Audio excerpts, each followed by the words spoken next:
पुढचा घ्यायचा ठीक आहे. हे बघा असं ना. पुढे बघायचं आहे बघा. 30 रुपये एक काही समजलं एवढं महाग. काय चाललंय?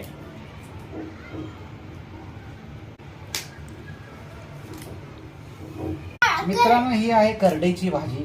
खायला सुंदर अशी आणि छान अशी. काय बोलतोय तू? मला खूप अशी आवडते अरे ही भाजी. करडई आहे पालेभाजी ही जीवनामध्ये लोक खायला पाहिजे.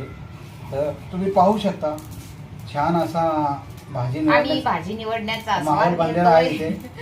माहोल तर बनलेला आहे आणि नंतर काही वेळानंतर भाजी बनल्यानंतर आस्वाद पण घेऊ. आस्वाद घेण्याचा पण माहोल तो आणि बनणार आहे. मंडळी या वेळी आता थंडीचा सीझन आहे म्हणून या थंडीच्या सीझन मध्ये करडईची भाजी खायला पाहिजे. हो का? हा. एवढं कुठून समजतं रे? सुंदर अशी फ्रेश अशी मार्केट मधून करडईची भाजी मिळाली जी गावाकडची फ्रेश.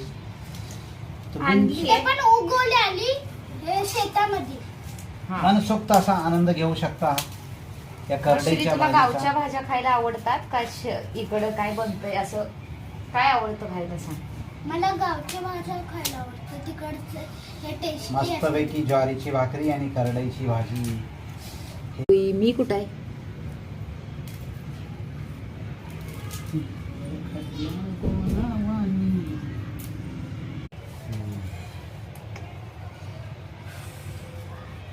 लिंबू, मिरची, हळद, मसाला.